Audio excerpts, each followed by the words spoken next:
My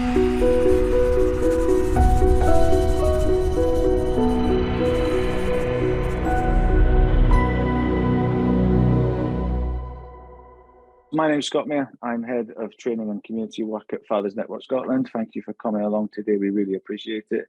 I am really excited about this one. I probably say that a lot, but I'm a big fan of Anna and the work that she does. I was very pleased when she agreed to come on and do this DADX.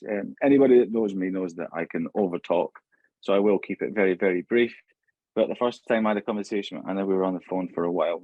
Probably could still be there now, to be honest. See things the same way, have the same sort of philosophies on life. She's brilliant, does so much good work. And first time I heard her speak, I messaged Kathy and said, absolutely mesmerised. Went out, we got the book. Me and Kathy sat and read Anna's book, which she'll talk about. I'm sure she will talk about it today. So I won't say any more. I won't say anything about what she does. I will just introduce the wonderful Professor Anna Tallant.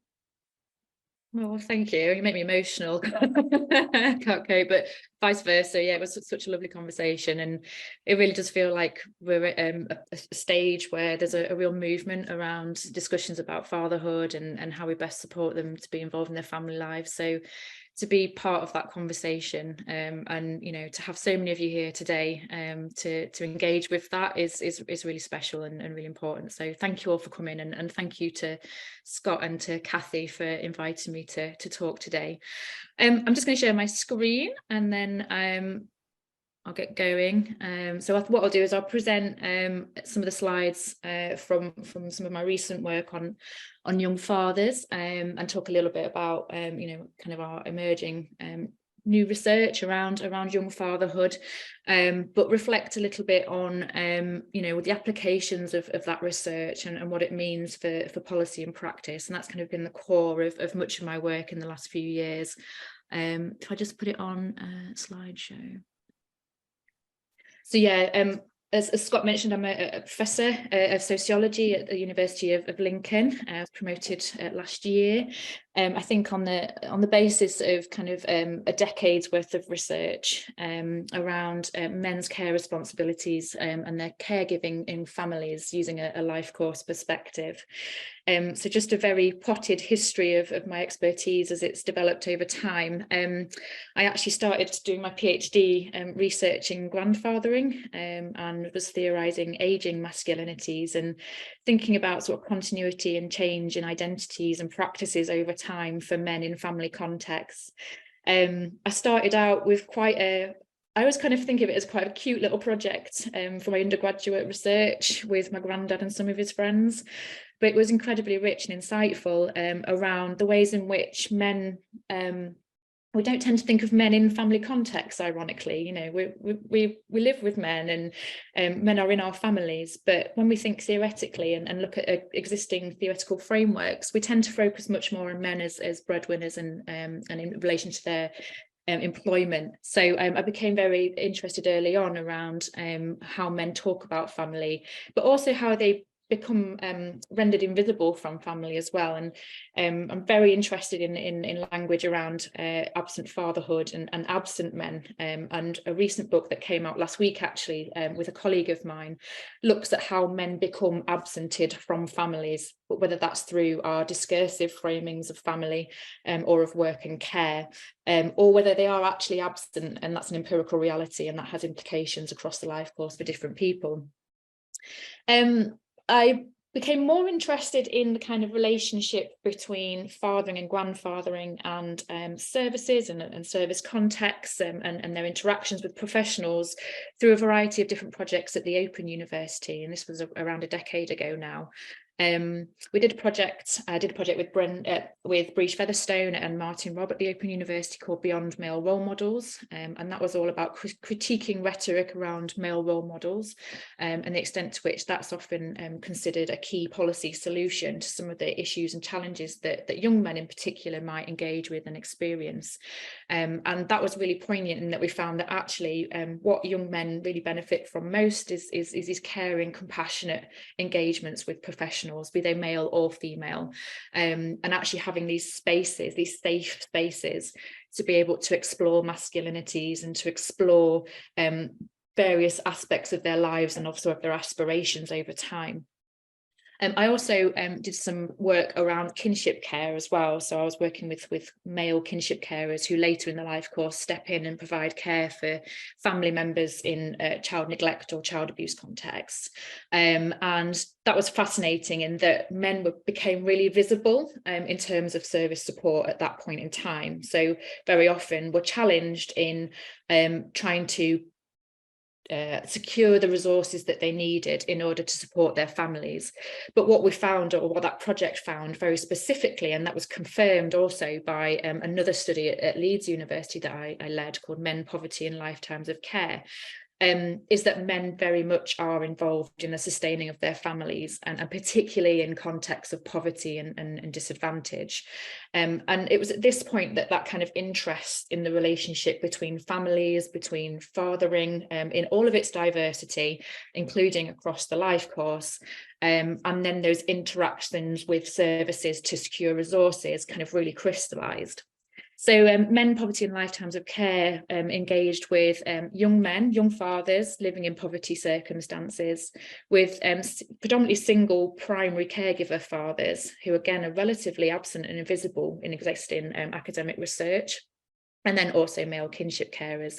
And across that whole sweep of generational identities, I was able to really look at and argue the importance of those men's interactions in sustaining their families. Now, this project was really fascinating in the sense that I based it on a secondary analysis of existing research data. So I looked at existing what we call qualitative longitudinal data in two different projects. So one was called Following Young Fathers, and the other was called Intergenerational Exchange. And this is where I really started to engage with very recent at the time research around young fatherhood. And I'll talk a bit more about that study in a moment, because that's the baseline to my current work. But again, that project really cemented, I think, that focus on how men interact with different systems and the extent to which those systems either support them to flourish in their fathering or actually undermine their efforts to be there for their children. I think what I've come to characterize all of my expertise around really is applied fatherhood research. So I was just saying this to Scott and Kathy before, that I've always had this sort of interest in that so what question. So we're theorizing fatherhood in new ways. There are cultural shifts in how we think about fatherhood. We're developing new concepts all the time around different kinds of men's participation or engagement in family lives. But what are the implications of that research, and to what extent can that be harnessed for the purposes of social change and transformation? And for me, a key part of that is understanding professional practice and also understanding policy and welfare context, and the extent to which they also create the conditions, the social conditions around which men's engagements in families can be supported to flourish. So that's kind of a bit of a potted history of how I've got to this stage really, and why I'm talking about and doing this research with young fathers. So my current funded study is called Following Young Fathers Further. So this started in January 2020, just before the world fell apart for everybody. So it's been a very interesting process. Thankfully, we've been able to sustain a programme of research across that now 3.5 year period of time. But this was funded by a Future Leaders Fellowship. So it was very much about or pushed me to really think about a vision and a way of developing leadership around a particular research agenda. And that fit and aligned really nicely, I think, with my own thinking around, well, how do we mobilise and harness academic knowledge and research and the knowledge that's created by those with lived experience for the social good. So the project design is qualitative longitudinal. So what we're doing is we're following young fathers, a cohort of young fathers by over time, and interviewing them over time to make sense of and understand their parenting trajectories. The value of that is that we move beyond a snapshot of a young man's life at a particular point in time, which can sometimes fix particular assumptions or ideas about young men, and think about their interactions with, again, different welfare systems over time. And what's fascinating is you can really see, if you look thematically across those data, how things like secure housing, secure employment, relationships with a co-parent deeply influence the extent to which those young men are able to be there for their children. We're also trying to make sense of their support needs as well. And again, if we look longitudinally, what we can see is the points in time when young men may fall into crisis and therefore need to engage with services in particular ways. As the project's developed, a major aim of the work has been to, again, engage with professionals as well as young fathers to theorise, understand and promote father-inclusive approaches to practice, with a particular focus on the UK at this stage. And again, that comes from our engagements with young men over time, and from hearing from professionals who champion young fathers. And I'm going to talk a bit about some of the evidence that underpins a lot of this work as we go through the presentation. Now, as I mentioned, this study actually builds on a baseline study, so it builds on the Following in Fathers study that was led by Bren Neal, Emerita Professor now, based at the University of Leeds. But what's really exciting is that we've been able to follow up with a cohort of 11 young fathers from that original study, and with them we have a decade's worth of data about their parenting trajectories over time. So that's really lovely in terms of looking at that broad sweep of social historical change, and the extent to which they've been able to engage and remain in the lives of their children or not. And in some cases, some of the dads haven't been able to do that. It's also incredibly ambitious as a study. So as I mentioned, we're following those young fathers from the baseline study.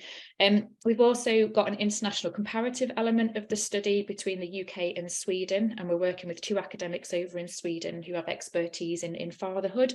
And we've published a couple of papers on that recently, exploring the gender ideologies and practices of young fathers in the two different countries, and looking at the extent to which different welfare systems and support systems either enable those young men to flourish or not in their father engagement.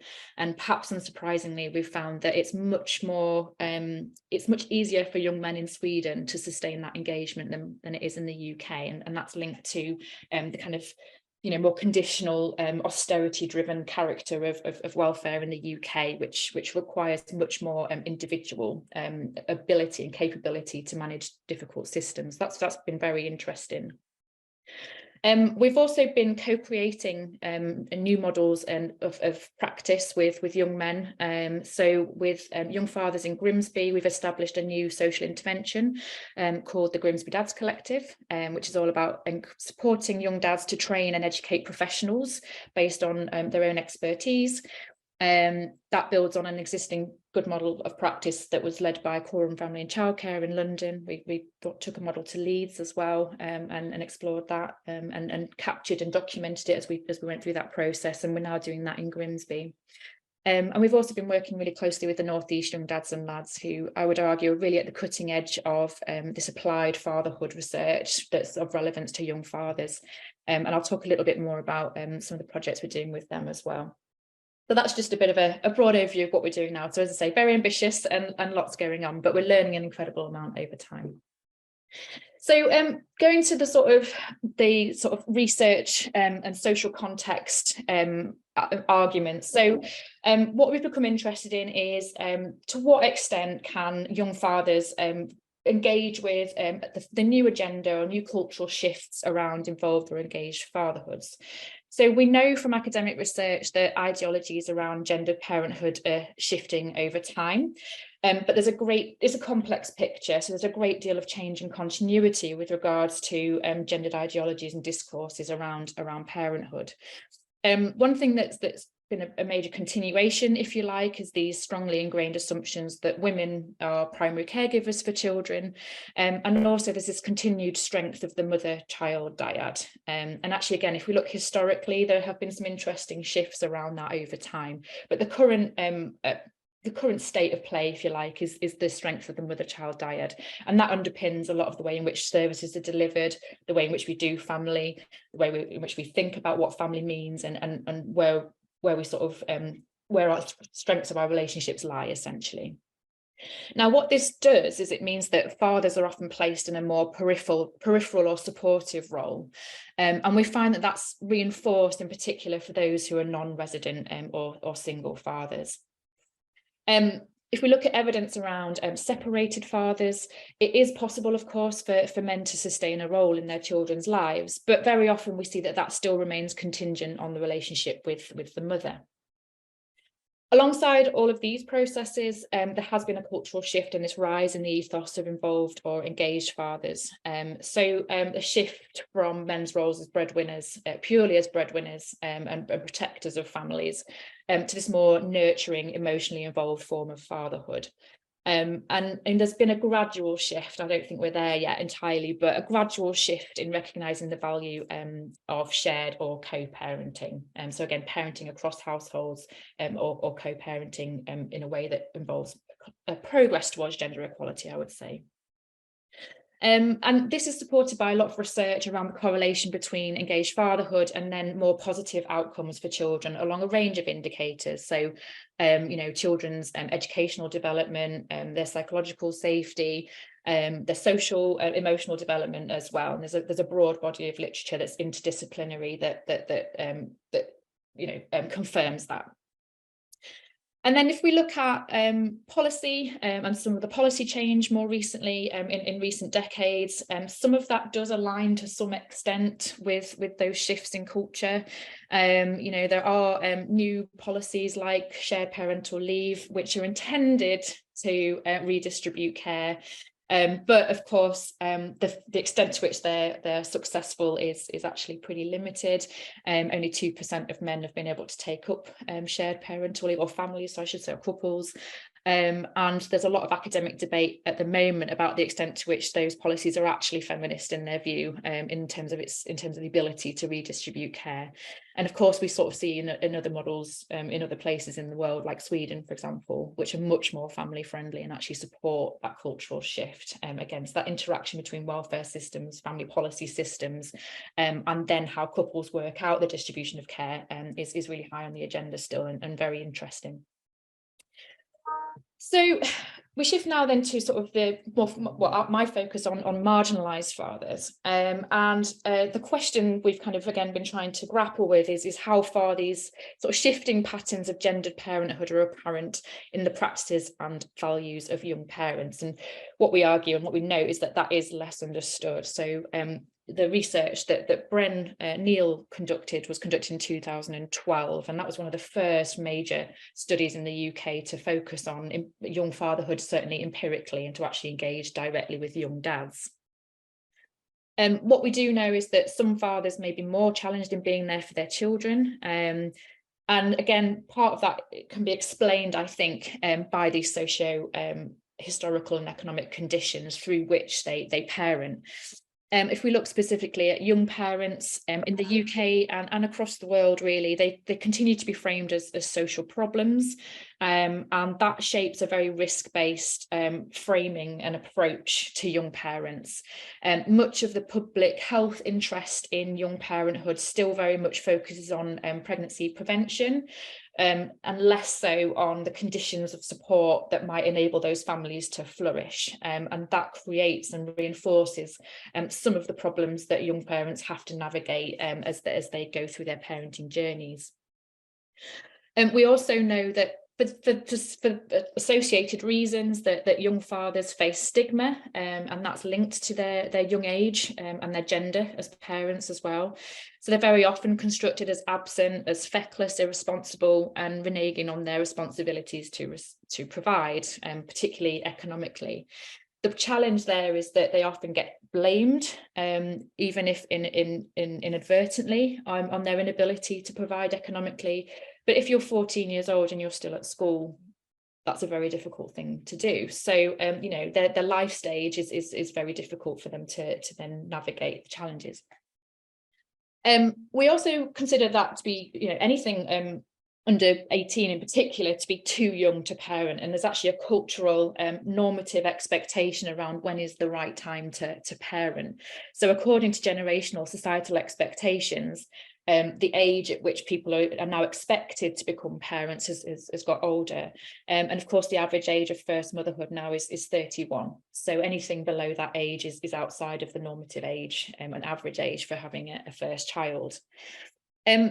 What I'm more interested in is how they navigate these increasingly complex and conditional systems of welfare and policy. And yeah, over time, that's obviously become much more difficult.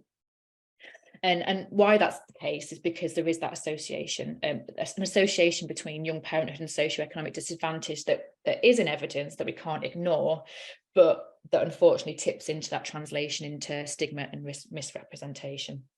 So that's the broader context around in which these young fathers are basically becoming parents. The Following Your Fathers study also provided some really useful insights and ways of thinking about how young fathers engage with and experience support. So what we do know is that fathers more generally are underserved and overlooked by services. So there's a consensus, I would argue, on that in academic literature and among professionals.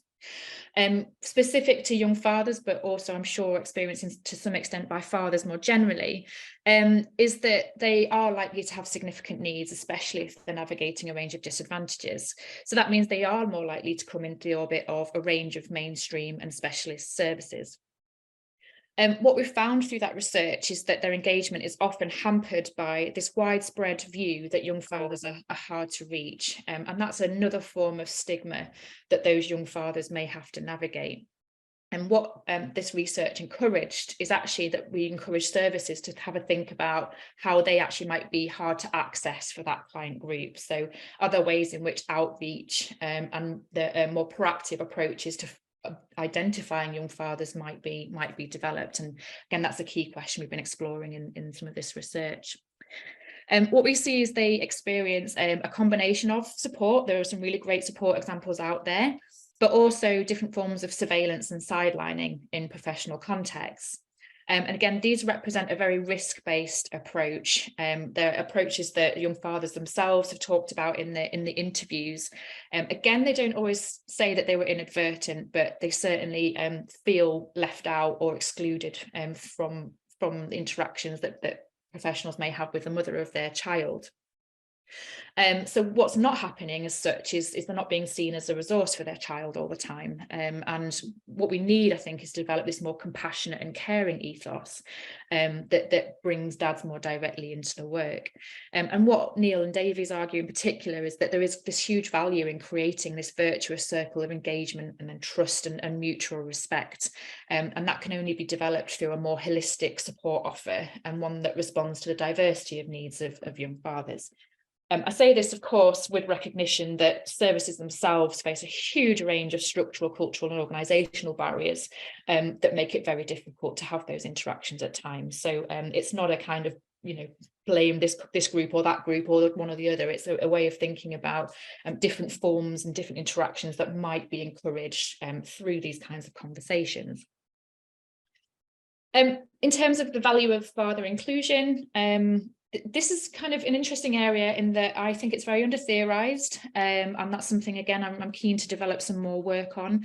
But lots of professionals talk about their commitment to father inclusion. They want to be able to do this. And again, there's evidence that this is, something that will support young men to be more engaged in their child's lives over time. And for me, it really reflects these cultural shifts towards father engagement as well. And the value of doing this is that it contributes to fathers' well-being. It's about building fathers' capacity to support mothers' psychological well-being, to promote their maternal health behaviours, and then also promote children's mental health and development. And I think it's a really important point to say that we recognise that father inclusion is about support for women and children. It's about the relationships between men, women and children and how they're strengthened and encouraged to flourish, for the benefit of all in that system.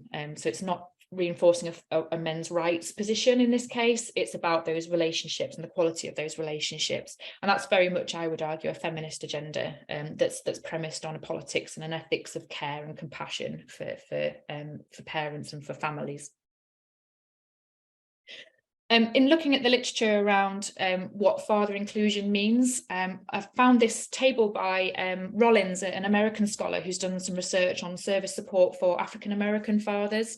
And she uses a 3-level framework, which I think really nicely encapsulates what we might mean by father inclusion. So for her, it's about knowledge, it's about skills, and it's a particular mindset. So it's about a knowledge of the historical discourse of father involvement, which I've touched on very slightly at the start of this presentation, a knowledge of parental roles and of fatherhood research and theories, and then also of power dynamics as well, and how they might operate both within families, within couples, and then between families and services. In terms of skills, it might include cultural humility and competence, the importance of communication and engagement. She talks about participatory strategies, which is, again, a key theme through much of our work in terms of thinking about how we really develop the dialogues needed to affect systems change. It's about resource brokering and service navigation, so having an understanding of the broader regional service contributions and recognising where a service can help and where they might need to signpost elsewhere, and also interprofessional collaboration. And then in terms of mindset, it's about an awareness of self and others, taking and adopting a strengths perspective, and also an ethical and professional approach. So I think that's a really nice framework for just summarising the kind of key elements of how father inclusion might actually be thought about and implemented within a service. So this is an image from a recent toolkit that we developed with young fathers at the North East, Young Dads and Lads. And I love this example because it is straight from the mouths of the dads themselves. So we asked the dads at the North East Young Dads and Lads to tell us why they felt that father inclusion was important, and particularly for young fathers. So this is Robert. And he said, let's start with the most important talking point when we're asked this question, the young fathers themselves. So I love that, because he goes straight to the men in the system. I think it's extremely important that their involvement from the very beginning is recognised as absolute fullest from all angles. When it comes to supporting them through parenthood, you know, as this is without doubt one of the proudest moments of their lives, but it can also be the scariest. As you can imagine, some of the potential thoughts going through their heads at that moment in time, becoming a dad, you know, am I going to be good enough? Will I be able to provide for my family? I hope I don't let anyone down. What I really love about this quote is it really captures, you know, what a massive change becoming a parent for the first time, for the third time, fourth time, whatever it might be is. You know, it completely changes your identity. It's very challenging. And for those who lack the resource and the confidence to be able to fulfill those expectations can be even scarier. I think parenting can be a bit of a leveler actually in lots of ways, because you're engaging in these incredibly emotional relationships for the first time, and you're suddenly responsible for this thing, this wiggly little thing that you've got to take home. And I remember leaving the hospital myself going, is it okay to take this? You know, and these are the kinds of challenges that young men themselves are also going through. So if professionals and services recognise that, and are able to sit with those young men and say, actually, you know, this is scary in lots of different ways, it's scary for everyone, and have that kind of caring, authentic conversation, then that can actually be incredibly transformative for those young men. And it tells them from the offset, you're a dad, this is a really important role and identity for you, and there are people out there who can support you with that, and in a way that's not punitive. You know, that's the starting point, I think, for these really important conversations.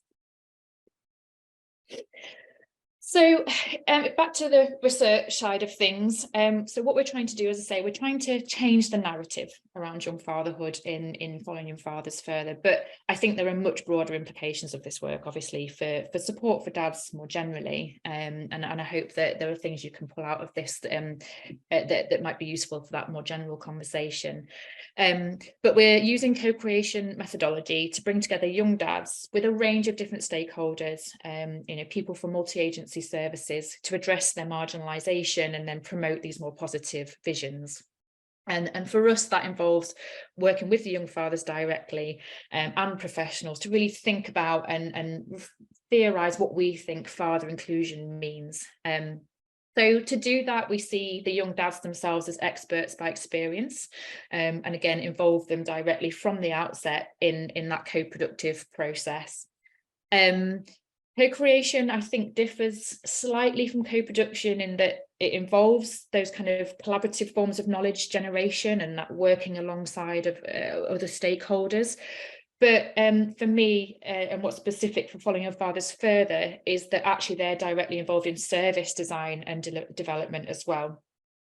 So there are examples in which they're training and educating professionals in services that are well established, but then also we're creating those new models of effective practice as well. So this is a method that can involve anybody in a system really, but generally involves researchers, practitioners and communities who come together to promote and generate that knowledge and then make those as social interventions. And Bren, she's kind of the expert around sort of impact from qualitative longitudinal research, and she uses this lovely phrase of it's about practice-informed research. So we do research with professionals to find out what works, for whom, when and where, and why. We then translate that for other professionals and then promote that as a form of research-based practice. So it's this very cyclical process of ensuring that we're feeding that knowledge into the system in real time and over time, and in ways that help to improve systems. So a very proactive, interactive methodology. So one example of that from our research is the Young Dads Collective approach. And as I mentioned, that was developed by Quorum Family and Childcare.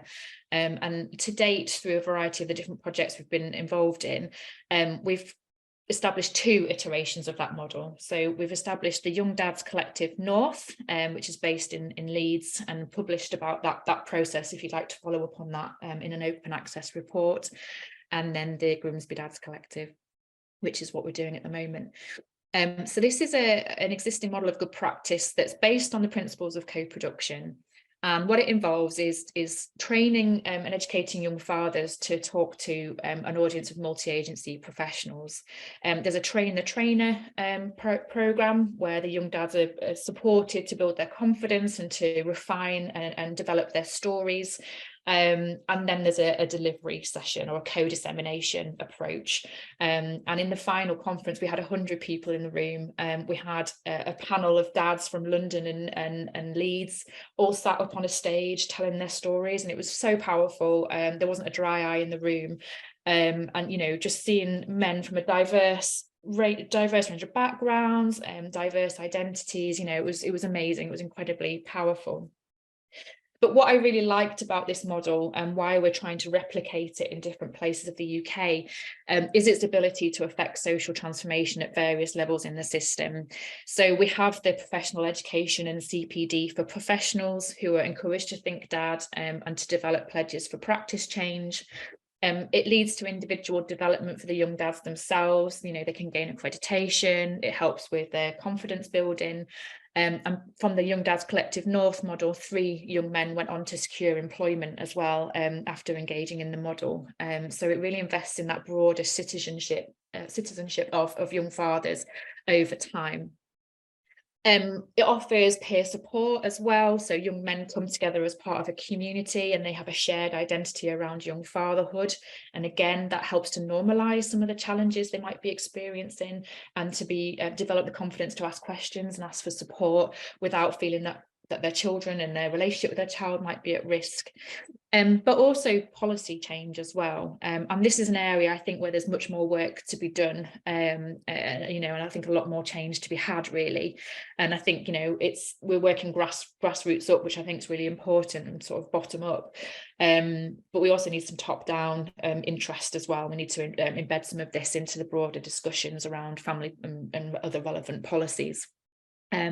But through this model, some of the young dads have been supported to speak at policy events. They've actually fed into inquiries, parliamentary inquiries, and really done the work to advocate for themselves and for others to policymakers through a consideration of dads. So incredibly powerful model. And again, it really upskills those young men and creates spaces for them that don't currently exist in the system. So that's one example. The other one is the Think Dad toolkit. So you saw a picture from with the quote from Robert. But we created this toolkit and promoted it in February this year. We wanted to co-create something for professionals that the young dads were basically right at the centre of and right at the heart of. So Robert, who I mentioned before, is the guy featured in the image here on the front page. This is a 31-page document. We've got the voices of the young fathers weaved in all the way through, again, reflecting on their parenting journeys and their experiences. We tried to reflect a diversity of dads again through the imagery and through the discussions throughout the toolkit. This is available open access as well, so I do encourage you to go and have a look at that.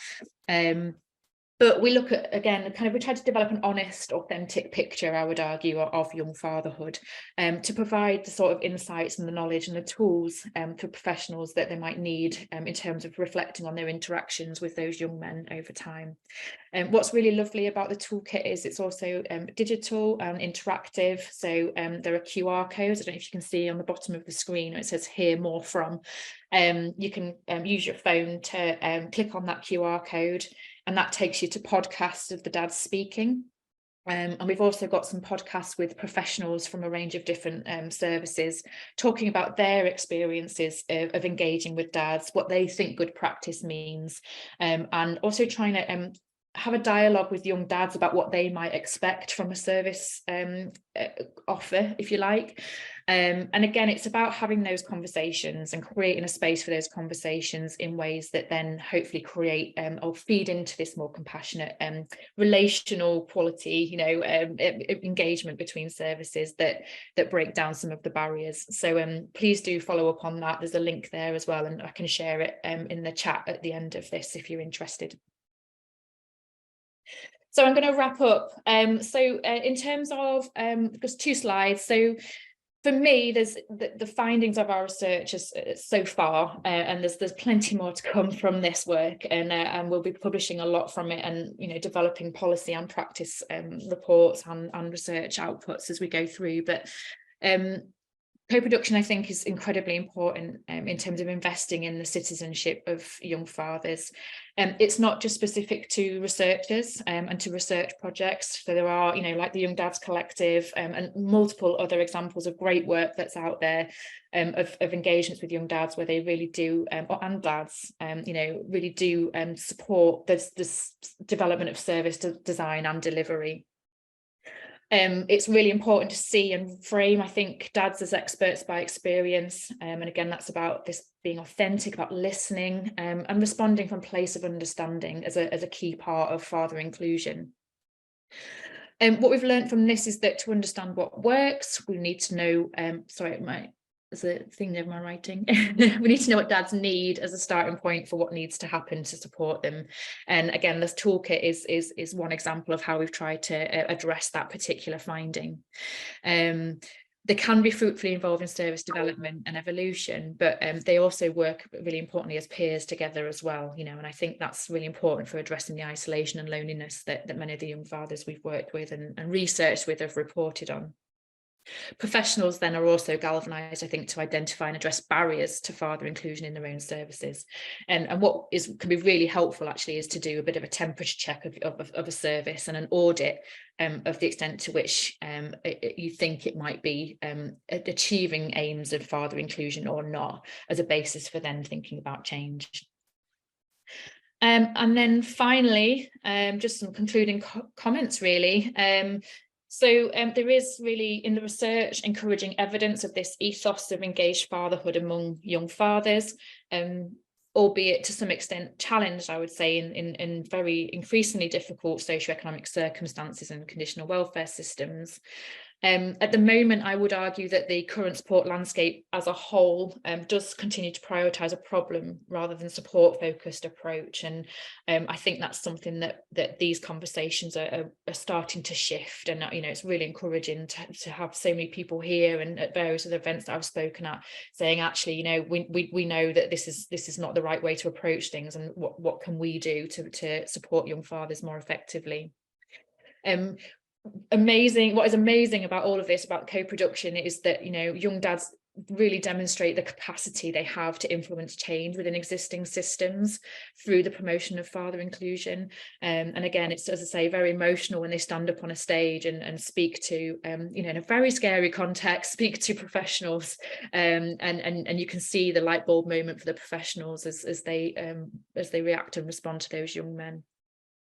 For me, co-production and partnership working, this collaborative approach, working across multiple levels of the system, is absolutely vital if we're going to affect change and if we're going to broker the dialogues that we need to translate and embed evidence-based practice in real time.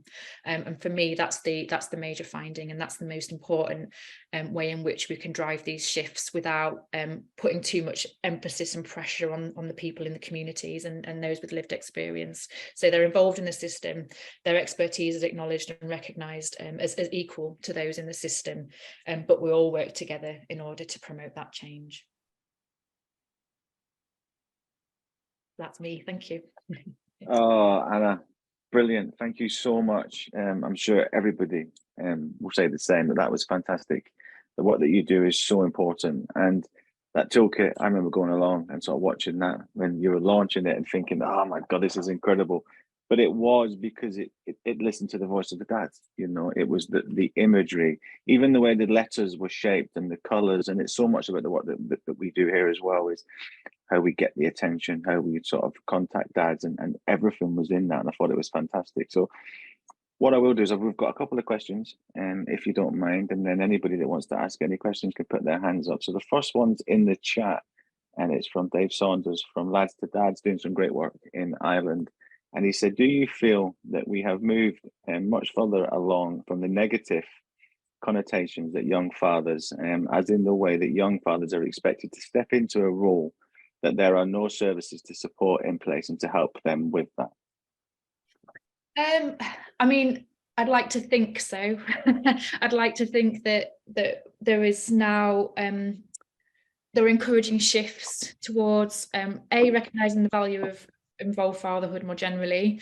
I think there is still a huge amount of stigma around young fatherhood in particular, and young motherhood. You know, it's not, there are gendered elements to it, but that's again about the intersection of age, I think, and these normative expectations around young fatherhood. But just, I mean, to reiterate, I mean, I think that our existing welfare systems really are undermining, or will continue to undermine, any progress we might make, because of the way it reinforces stigma, and it reinforces that very individualized kind of risk-based blaming approach, where if a young dad or a young mum are seen to be unable or incapable of looking after a child, then it's very easy to go, well, you're just too young, or, you know, you're not a good parent. And, you know, there is no young parent I've ever worked with, interviewed, engaged with, who has ever said, you know, I don't want to be there for my child. You know, that just is, I mean, that's in part shaped by the methodologies, of course, but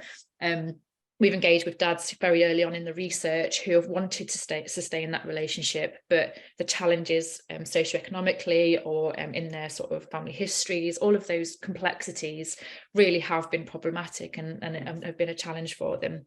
The other issue that I didn't sort of talk about in this presentation, but you know, in terms of specialists for support for young parents, young fathers, you know, we have a very fragmented and kind of short-term set of funding for services. So that means that service support has become a postcode lottery as well. So there are some amazing pockets of good practice, you know, North East Young Dads and Lads being one of them. You know, London, there are lots of little pockets of good work, and of course in Scotland as well, there's Dad's Rock. I think there's someone here from Dad's Rock, but you know, yeah, unless we have sustained funding for father inclusive services, lots of young fathers are going to continue to fall through the cracks and not get the support that they need. So there's a lot more work to be done, and that's where I think this coalition building, you know, these conversations are so important for establishing a movement actually, and then trying to push through kind of this broader system of support, rather than prevention and intervention, even though they have their place, of course. Okay, well that leads very nicely, as if we planned this, to the next question that somebody's DM'd, that You mentioned about a gradual change, and Mm. obviously you can't sort of put numbers and stuff, but how long do you think it will take to change the culture of how we see young fathers? You know, obviously we're making real inroads into changing that, but how long do you think it'll be before it's not seen as negative as it has been? Oh, yeah, I don't know. It's a complicated answer, isn't it? Sorry to be academic about it, but those shifts are happening. They are there. You know, fatherhood research, well, especially in sociology, I'd say psychology as well, really began to sort of cement itself, I say, around 30 years ago. From an academic point of view, I find that really interesting, because actually, if you look at social historical research, there is lots of evidence about men being engaged and involved fathers in their family context from, you know, World War II period onwards. And so that tells us something about the lenses in which we look at and try to make sense of what men do, you know, and what their roles might be. So, as I say, historically, we've been very interested in analysing their roles as breadwinners and as economic providers. But actually, if you reanalyse historical data about men in families, they've actually always been involved in their family lives. And of course, women have always been involved in economic provisioning as well. But the way in which we've theorised that has been very specific. So I think if we continue to analyse what men do in families through the lens of family and care, then we can really start to develop that kind of language around, you know, how that recognises those young men as involved parents. Does that make sense? Or fathers as involved parents. So there's something about the way we frame people's roles in families, I think, over time, and that plays out in service and support context too. So, you know, if we see dads as important resources for their families, then we start shifting that culture at those other levels as well. So yeah, hope that answers that question. No, it does. And to be fair, I think that generalized fatherhood change is definitely coming. I think we're definitely at a point now. And a man that we always mention during these is Mark Williams. You know, the work that Mark's done over the last 12 years. Even he, you know, when he and I sit and have conversations, he said, you know, it is at a point that it wasn't that. Yes, he'd like to say that he predicted it, he wanted it sooner. You know, 12 years is a long time to be having these conversations, but it does feel like that momentum's there. There's more people talking about it, and that change, as we were like, is coming, you know, supporting and inclusion, and that's very good. So the last question that we had messaged in, and obviously there's some more coming through. Does the journey into sort of fatherhood play a part in how much they engage, particularly when dealing with young fathers? So if, like, say, their own upbringing or their own relationship, does that play a very big part in how they interact? Yeah, I mean, it's obviously it's important. I think what we see is that some young men come from family backgrounds where they've don't want to say, the word chaotic sounds negative, and we've tried to be very careful about the language we use, but they kind of come from these more chaotic family backgrounds where their relationships with their parents are perhaps more challenged or difficult. For those who have kind of more have stronger family relationships, I would say, you know, they often then have more resources to be able to stay with their children and sustain those relationships, because you see examples where young dads will have their children living in the same household as their parents. So you have these multi-generational households, and that's when you start getting informal kinship care starting to happen as well, because then grandparents play a really important role in supporting the young dad and then the child as well. So for me, it's actually a question more around resource, I think.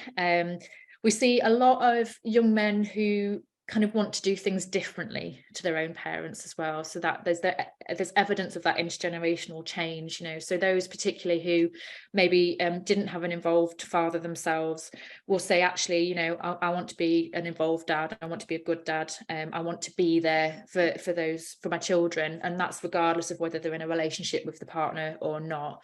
So again, it's the challenge there is whether they've got the resources, I think, to be able to do that and sustain that. But what we do really see is that even in cases where their relationships with parents or with wider family networks have been more challenged, services where you've got someone who is very pro-social, I would say, not necessarily a man, it can be a female worker as well, can be incredibly transformative for those young men, because maybe for the first time or for one of the few times someone's saying, we see you, you know, we value what you're trying to do, and we're going to do everything we can to support you with that relationship. So I suppose it's not inevitable that young men who are in these sort of challenging socioeconomic circumstances and with those difficult histories, you know, it's not inevitable that they'd lose their child, but they perhaps need that support and recognition from services to be able to sustain that relationship more. Okay. And I've just had a comment before I read that. Someone's just messaged as well and said that you mentioned the average age of motherhood is 31. Is there research on the average age of fatherhood? Do you know, I don't know. I don't think there is. I don't either. Sure. But no, the reason I say that, I say I don't know, because we don't collect data in the UK about dads in the same way and as systematically as we do on mothers. The Fatherhood Institute did a report on daddy data. I don't know if you saw that. I think it's 2017. Yeah. And yeah, we don't collect the same. We don't do the same kind of analyses, and we don't collect the information as much as, you know, as we do mothers. So I think that's in part, I mean, in theory, because people now, you know, it's a legal requirement that men are named on birth certificates, and there is work to be done there. But yeah, the general statistics that tends to be used for that average age is with mothers. So yeah. I think there's a role there. I think we need a better understanding of the trends as well. You know, we're doing very subjective work based on interviews and qualitative research, which gives us a lovely the narratives and the lived experiences of fatherhood, but that trend data, I think we missed a trick on that. Yeah, I agree. And one of the comments here, funny said about lived experience, is just from Alison Cross. She's put, I agree that lived experience of dads is so important for professionals to hear. We recently had a talk from lads like us, and it was so thought-provoking and really made me think about my own practice. I really encourage my colleagues to attend. In fact, I think anything, same as this, I think when we do training, others talks, and anything when you have these conversations, it's, you don't know what you don't know. And I think that's what I try and say when I work with professionals. Sometimes it might feel like it's criticism, and it's not necessarily. It's that you just don't know these things. And I think until you hear it from their experiences and what they go through, or what they would interact with, because I think we've done this with all parents for such a long time, is that as professionals, when you're putting out surveys or posts or ads, or you want to know what would be better for a waiting room, is that we decide what people would like rather than asking them. And I think when you actually do have that interaction and you use service users in hospitals and stuff like that, I think you do get a better picture. And I think the only way that you know how to shape the service is that you listen to the people that will go through it. And I think when it comes to fathers, we are starting to have that conversation. But the sad thing is, like you said, and Kathy and I discussed this, and probably lots of people here will say the same, is that there is pockets of great work. And I think good practice, particularly like health visitors, for example, you know, when I've done work with them, is the things that they do that are brilliant to engage with fathers, but they don't realize that what they're doing is brilliant. They just think that's what everyone does, because we don't share that good practice. I think we're quite quick to criticize, and we point out what people are doing wrong and failings in certain areas, but we don't seem to collectively pull together the good practice that people are doing. And I think that would make a big difference, you know, is that we just need to promote good work a bit more. And I just don't think we do that enough. But yeah, thank you very much. Just to add to that, Scott, so the quote I had from Bren about Bren Neal about practice informed research-based practice, you know, what we are talking about and the evidence that we're sharing comes from professionals. It comes from people on the ground doing this work every day, who know what it is that they know what they're doing is positive and effective. So once that then gets crystallized into sort of broader research conversations, then you can start spreading that as well through that direction. But you need the professionals on the ground to have those conversations and dialogues too, and be involved in that, you know. So again, the knowledge that's created is very much a product of everybody's expertise, and I think that's why this is so powerful, you know, because it's about translating that evidence in a way that then benefits everyone in the system, and not allocating blame to any particular person or set of service users or professionals, you know. So it's, yeah, I think that's what's so powerful about it, really. It kind of helps sort of work through those power dynamics, and yeah. Okay, brilliant. So Kathy, do you want to, oh, hang on, Kathy's just put a chat box. Anything you want to add, Kathy, while I just wait for anybody else to ask any questions? Do you have a question, actually? And I don't know whether it's an anomaly or not. I don't think it is, actually. But in our last dad survey, so we do dad surveys every year. In our last dad survey, we found that the dads, obviously this is a self-selecting group, but we found that the dads who are from the lowest socioeconomic backgrounds, so in Scotland we have the Scottish Index of Multiple Deprivation, so dads who were from the most deprived areas were actually spending the most time playing and learning with their children. And to me, it seemed like there's a real opportunity there to utilize those dads who are there with their children. And I'm just wondering whether that was an isolated incident or whether there's any research that kind of backs up what we've seen, you know, kind of incidentally, really. But I suspect it's probably there's a bit of a trend there. But I'm just wondering whether you knew anything about that.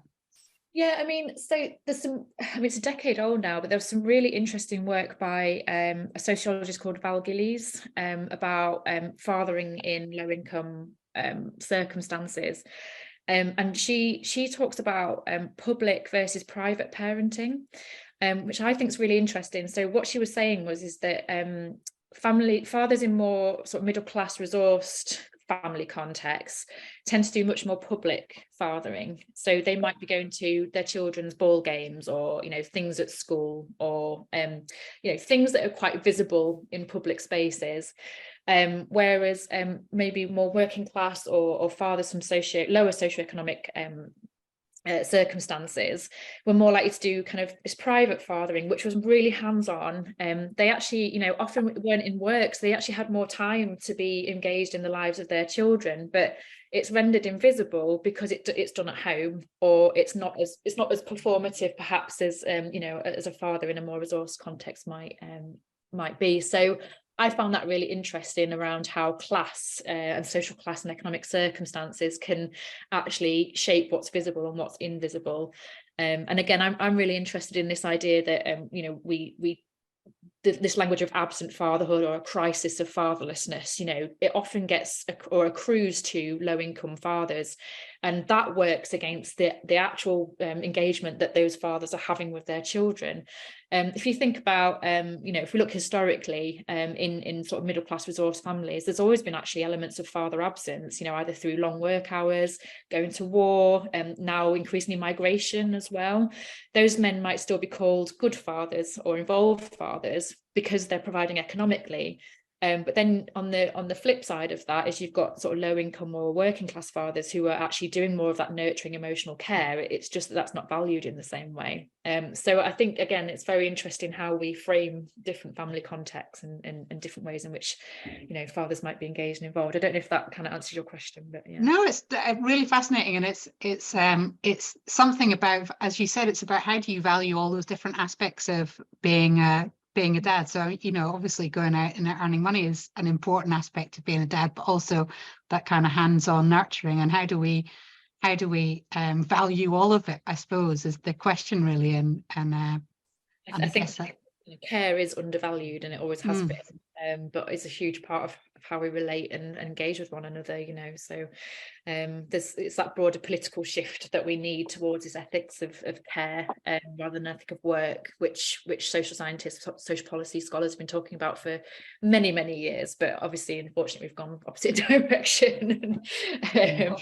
Yeah, that's again, it's a broader kind of manifesto, I would say. I think that we perhaps need to develop and promote.